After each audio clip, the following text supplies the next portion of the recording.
Hello again. This is Tony's mom, the executive director of the Compassionate Friends. We are back again with another message of hope.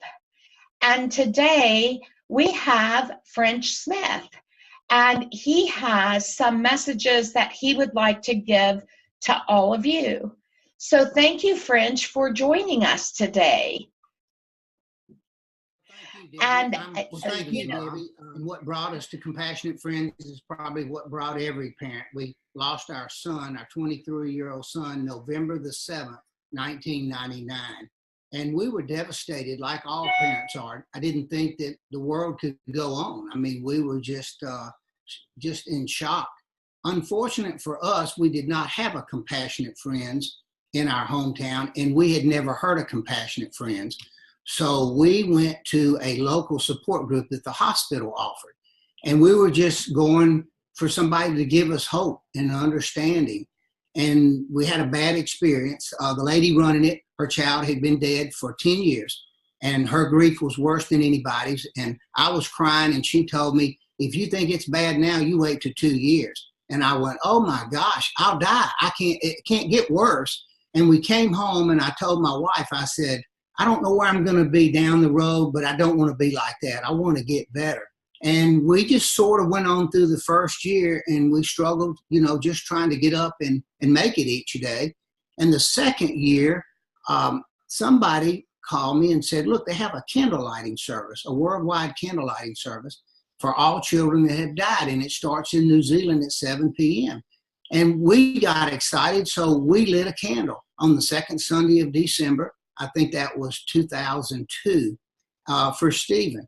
And after the first of the year, I got on the internet and I started researching for an organization that I thought we could join that would help us. And when I came onto the website for Compassionate Friends, I read the mission statement, I read the credo, and I went, oh my gosh, this is what we need. The mission statement back then was to help resolve grief in a positive resolution and help educate others to help us.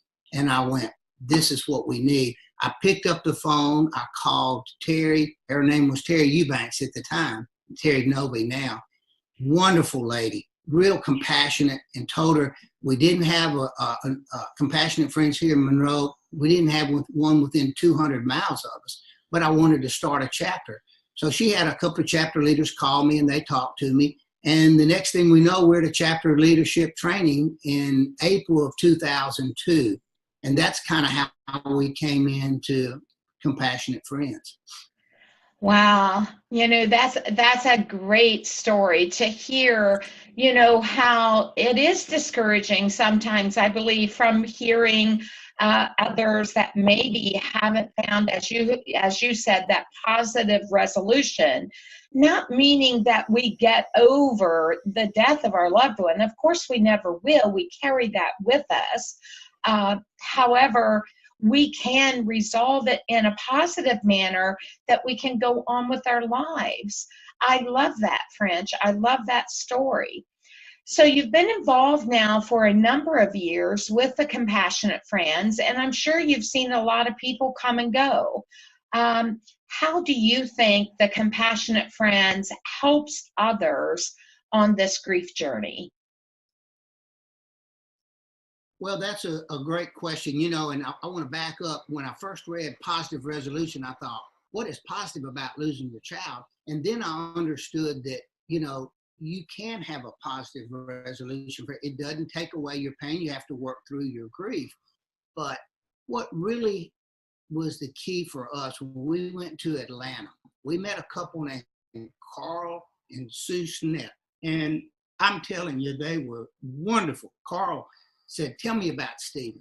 And I went, wow, somebody actually mentioned his name. Somebody wanted to hear about it. So I realized then, and I get a little emotional, talking about it because it had such an impact on me, but I realized then that you need to have somebody to listen to your story. And you've got to tell your story over and over and over. And that's what Carl and Sue did. And then we were with other parents there at the chapter leadership, and we talked to them, and we found out we're not alone. We were not singled out in this world. Other parents love their children as much as we did, and they lost their children. So we left there and we came back, and the principles of the Compassionate Friends, they teach you how to set up a chapter, and we followed the guidelines to the T. We had a steering committee. I found some people in that little support group that was so negative, and I asked them, would they come and help us start Compassionate Friends? And they did.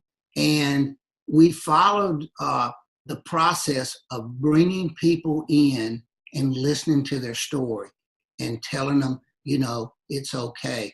It's okay to cry. It's okay to tell us how you feel.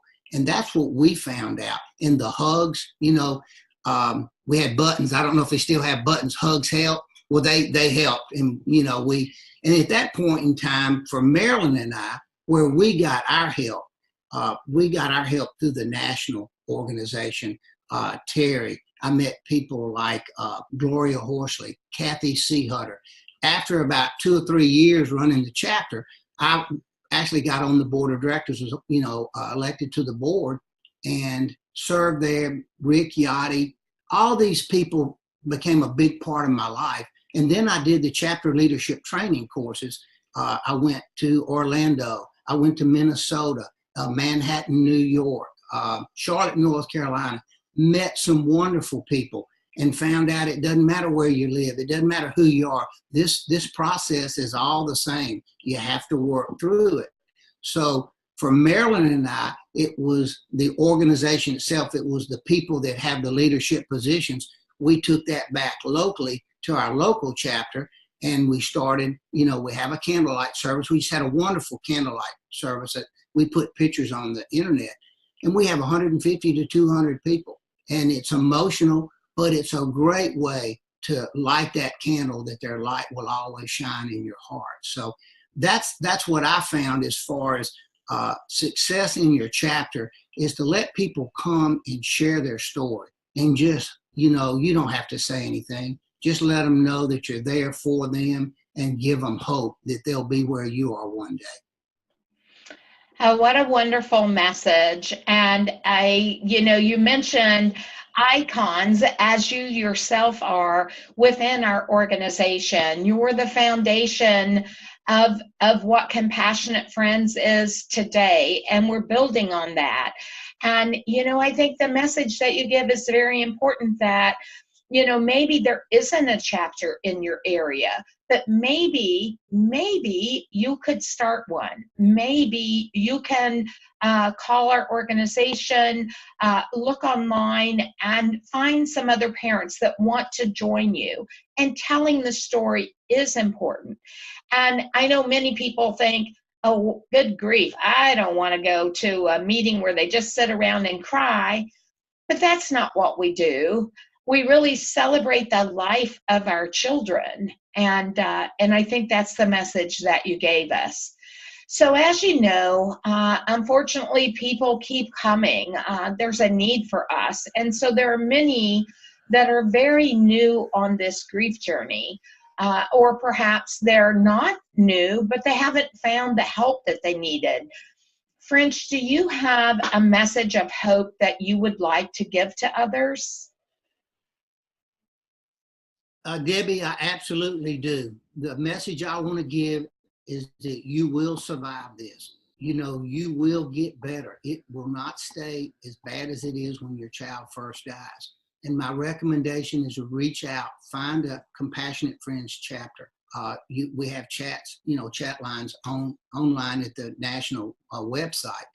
But you will be able to go on and laugh again. You will be able to get up each morning down the road when you work through your grief in a positive way through Compassionate Friends, and you'll be able to celebrate your child's life instead of getting up every day and thinking about how bad it is that they're not here. And then your child will live through you, so you'll be able to reach out and help other bereaved parents to start their journey down the road and giving them hope. Absolutely. And that's what Compassionate Friends is built on.